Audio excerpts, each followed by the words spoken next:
Powiem tak, pełen sukces. Generalnie nasza izolacja okna zadziałała. W nocy budziłem się tylko po to, żeby zrzucać z siebie warstwy. W ogóle no, wyspaliśmy się niesamowicie i zgodnie przyznajemy, że nie ma wyjścia. Dzisiaj będzie dobry dzień. No to dzień dobry. Dziś kolejne śniadanko z cyklu Mountain Heritage, czyli taki zestawik, gdzie oprócz standardowego tosta z jajkiem znajdziemy jeszcze lokalne ziemniaczki i do tego kawka. Już widać doping przygotowany na dzisiaj, magnes i diuramid na chorobę wysokościową. Ale jest piękny dzień. Po dobrym śniadanku rozpoczęliśmy kolejny dzień treku. Dzisiejszy nasz cel Lobucze. 4900 metrów nad poziomem morza. Wioseczka. Już tam nie będzie żadnych wygód. Rozpoczynamy już taki tryb trochę sparty, można powiedzieć. Tylko 500 metrów wzniosłu, rozłożony na 4-5 godzin marszu, więc powinien być taki przyjemny, lightowy dzień. Jak widzicie, pogoda ciągle nam dopisuje, widoczki rewelacyjne. Dzisiaj nowy 7000, zobaczymy kilka nowych górek, także jest na co czekać. Wczorajsza aklimatyzacja na pewno super pomogła, bo byliśmy aż na 5100, a teraz wchodzimy na 4900, także powinno być lightowo. No i dobra, idziemy. Żegnamy Dingbocze, żegnamy Amanda Blam i witamy nowe przygody. No teraz będziemy sobie szli taką alejką lightową, a tu z prawej strony widzicie nasze wczorajsze Nemesis, czyli 5100. What's the name again? Nagarjuna. Nagarjun. Dada. Dada means hill. Nagarjun Dara. Nagarjun Dara. 5100. Tu widzicie taka piękna alejka wzdłuż Himalajów u podnóży i takie widoki wokół nas. Niesamowita sprawa. Ale ruch w powietrzu dzisiaj po prostu niesamowity. Jeden za drugim helikoptery latają nam nad głowami. Tu jest blisko też lądowisko. Gęsto helikopterów tutaj. No i tyle chciałem wam powiedzieć.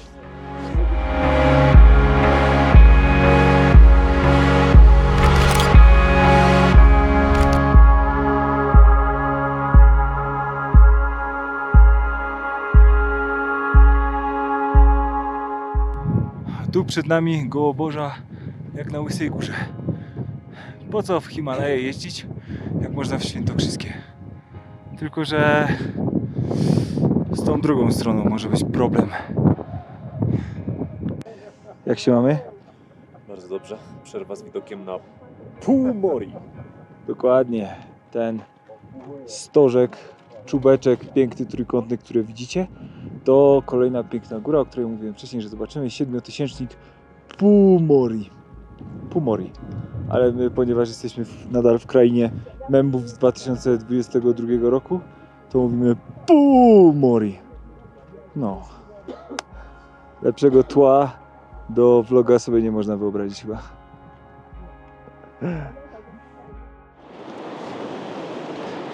Już widzimy miejsce, gdzie chyba się zatrzymamy na herbatkę. Musimy tylko przekroczyć tą rzeczkę, którą widzicie na dole. I tam w oddali jest taki maleńki mostek, dzięki któremu nam się to uda. No muszę wam też pokazywać widoki za mną, bo widoki za mną są chyba nawet lepsze niż widoki przede mną. Więc jakby musicie też wytrzymać mój pysk. Ale macie też trochę Marcinka. To zawsze poprawia sytuację.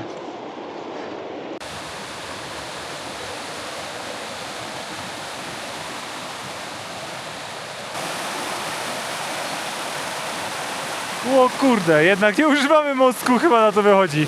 Zajebiście. Co się dzieje? Ale kozak. Przeprawa. Kto to wymyślił? Ale mostek wysoko, to nie ma co.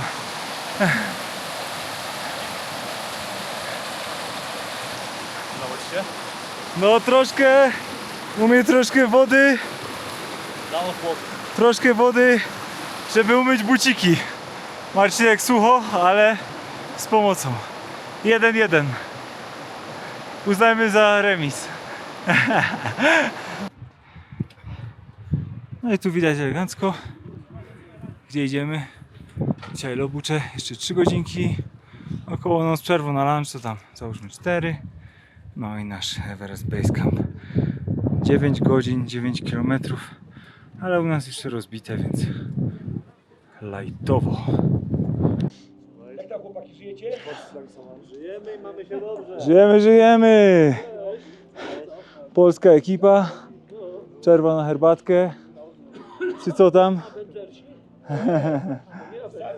Gdzie Avengersi? Mocniejsi zawodnicy. Nie ma lipy, dokładnie.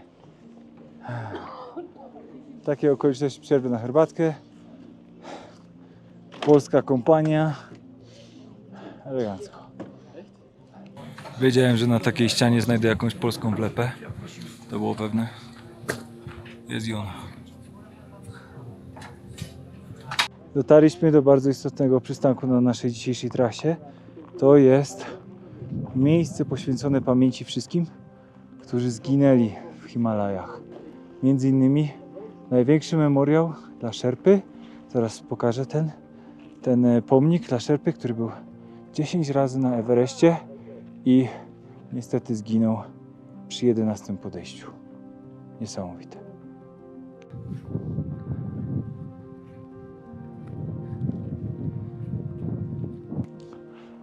Tutaj jest memoriał Scotta Fischera, czyli właściciela firmy Mountain Madness, który może kojarzycie z pamiętnych wydarzeń z roku 96, gdzie nastąpił podczas próby zdobycia Everestu splot nieszczęśliwych wydarzeń razem z drugą firmą, której właścicielem był Rob Hall, którego memoriał jest troszkę dalej. No niestety nastąpiły tam komplikacje, takie nieprzyjemne okoliczności. Później przyszła burza i to były takie komercyjne wyprawy, dużo osób zginęło wtedy. Jest o tym film nakręcony Everest, jak ktoś się interesuje, to proszę bardzo. I powstały 2 książki. 2 książki z różnymi wersjami zdarzeń na temat tego, co się tam właściwie wydarzyło. A jak naprawdę było, no tego raczej nigdy się nie dowiemy. Latte Babu Chiri Sherpa, czyli właśnie ten Sherpa, który 10 razy był na Everestie i niestety za 11 razem zostawił tam życie. I tu jest druga postać z tej historii z 96 roku, czyli Rob Hall, właściciel firmy Adventure Consultants, czyli drugiej firmy zamieszanej w te wszystkie właśnie wydarzenia tragiczne. Szukaliśmy memoriału Kukuczki, ale nie znaleźliśmy. Nie wiem czemu w sumie.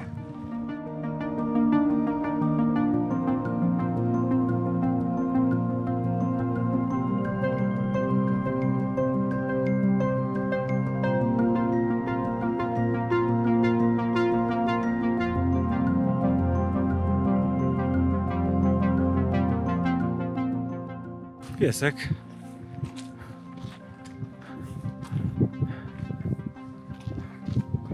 Tego się chyba nikt nie spodziewał. Cześć pies.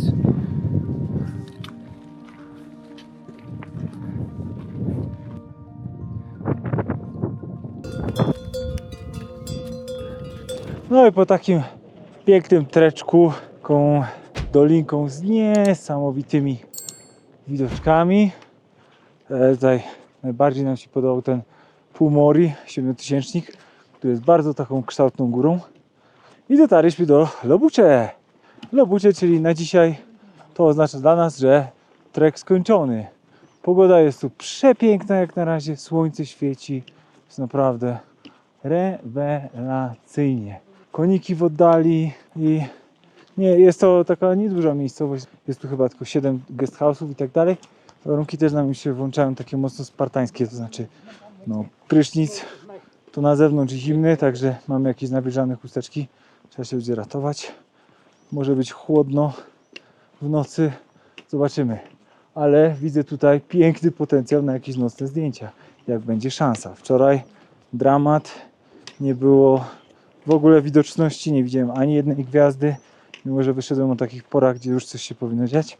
Zobaczymy. Dzisiaj podejście kolejne. Generalnie ciśnienia nie mam, bo te zdjęcia z Ama Dablam naprawdę to już jest coś wielkiego. To już jest coś, czego równie dobrze by mogło nie być, więc jakby wdzięczny jestem za to, co mam, a nie to, czego nie mam. Zobaczcie, jaka scenka. Nubce, koniki, nepalskie flagi. No bajka. Żyjemy w pocztówce obecnie. Żyjemy w pocztówce. Takie są fakty. Zapraszam zaraz na kolejny room tour. Kilka kawiarenek się tutaj obwieszcza najwyższymi na świecie. No ale generalnie no wszystkie są na około 5000 metrów, więc co ich obwiniać? Za bardzo nie można. No w każdym razie tu będziemy mieszkać. Tu gdzie jest właśnie World's Highest Bakery and Cafe. Trochę późno przyszło nam takie przemyślenie, że w sumie wege to może, ale są opcje z tuńczykiem. Tuńczyk na pewno będzie z puszki i na pewno jest. Z racji tego, że tego białka tutaj nie ma aż tyle w tych posiłkach, no to tuńczyk to jest świetna opcja, żeby sobie to biało trochę wbić.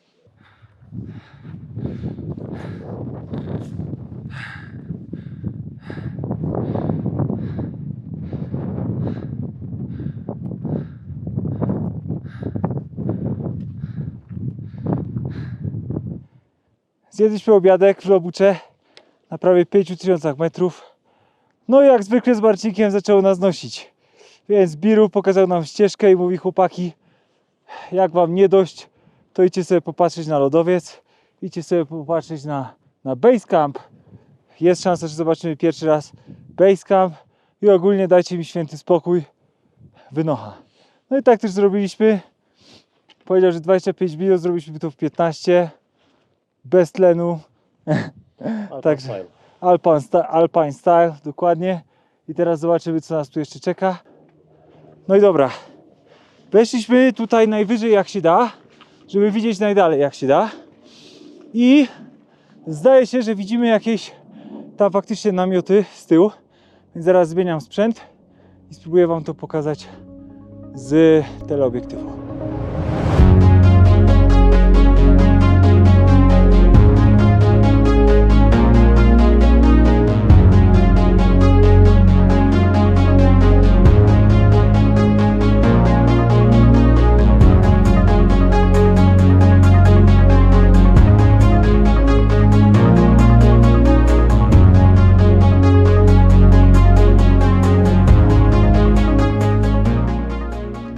No i dobra, widoczki pooglądane, pierwszy rzut oka przez teleobiektyw na Basecamp zrobiliśmy, piękne jeziorka. Co do samego lodowca, to nie jestem do końca przekonany, co nim było na tym obrazku, bo nie było to zbytnio oczywiste. Możemy uznać naszą popołudniową aktywność za zakończoną i teraz dzieciaczki mogą już tylko odpoczywać, bo jutro wielki dzień, jutro Basecamp, jutro trek do Gorak-Chep.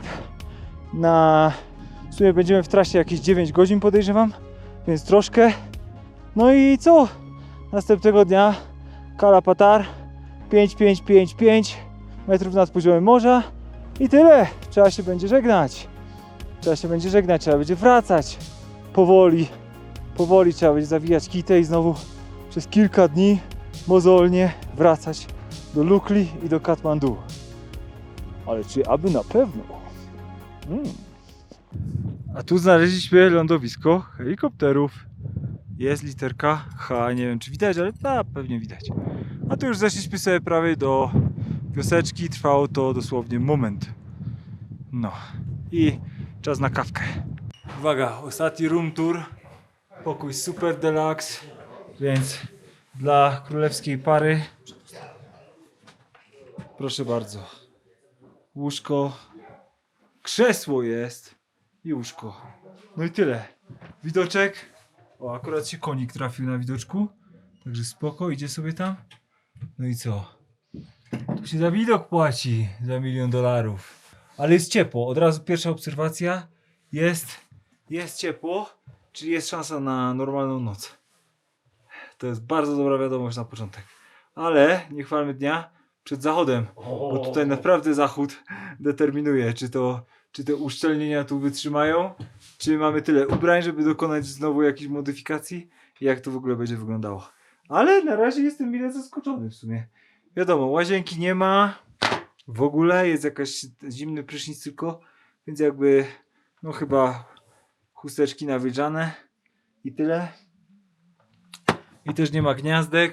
Na szczęście mamy powerbanki i w miarę poładowane rzeczy wczoraj, także spoko. Dobra, a teraz czas na kawkę w najwyżej położonej kawiarni świata. Zapraszam. Przed Państwem najwyżej położona kawiarnia świata. World's Highest Bakery Cafe. Kawiarnia i piekarnia. Selekcja ciast nie najgorsza. Red Velvet. Tutaj jakiś mixed fruit, jakieś owocowe, marchewkowe, brownie. Jakiś taki mixed. Trochę jak makowiec wygląda. Jakiś apple pie. Mamy serowy croissant. I jakieś ciasteczka. No. Bardzo ładnie. Jest jeszcze Black Forest. Tutaj mieszka. I chyba mamy zwycięzcę. Mamy to, proszę Państwa. Co to jest? Black Forest? Black Forest. I moje ulubione Americano. Abstrahując od wszystkiego, okoliczności i tak dalej, to jest naprawdę dobry kubek bardzo dobrej kawy.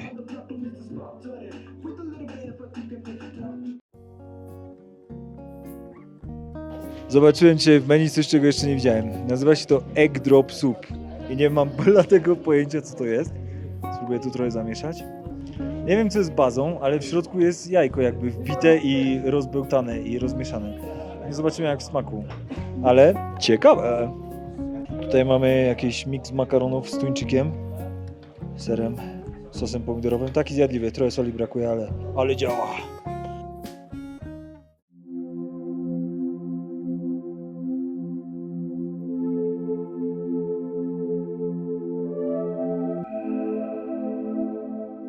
No, ledwo mnie widać, ale może coś tam słychać. Generalnie mamy kolejny sukces, mamy kolejną gwieździstą, czystą noc. Dlatego no już pewnie wiecie, co się dzieje. Tu pode mną robi się ten lapsik, dlatego mam chwilę, żeby z wami porozmawiać, ale za mną gwiazdki nie widać na tym sprzęcie. O, coś tam widać, widzę, się świeci. No. Niebo gwiaździste nade mną i coś tam we mnie. Wielka kolacja we mnie. O, ledwo żeśmy to wmontowali dzisiaj. Ten makaron z tuńczykiem, co wam pokazywałem. Kosmos, nie wiem. Może to jest ten moment. Ktoś mi mówił, że na wyższych wysokościach traci się apetyt, ale ja apetyt mam jak koń. Wczoraj zjadłem chyba 3 czy 4 talerze jedzenia, bo inni nie domagali, więc jadłem po nich. No taki jestem. W górach nic się nie może zmarnować. Nasz przewodnik powiedział, że jestem good man, dlatego że nie pozwalam na to, żeby się jedzenie marnowało. No i tego się trzymajmy. Natomiast problem nastąpił taki, że dzisiaj jeden talerz mnie pokonał, więc nie wiem. No ale to już ostatnie podrygi i zaraz trzeba do Katmandu, tam pora na recharge, relaks, masaż. Tak jest, dobrze słyszycie. I do domku, ale najpierw jeszcze sporo przed nami jutro. Wielki, ogromny dzień wręcz. Bardzo dużo maszerowania, bardzo dużo celów przed nami, bardzo dużo wysiłku ostatniego tego. Jutro będzie base camp, jutro będzie Gorakcze i piękny zachód słońca w dolinie. Takie są plany na jutro, a tymczasem wracam do Lapsa. Żegnam. Dobranoc.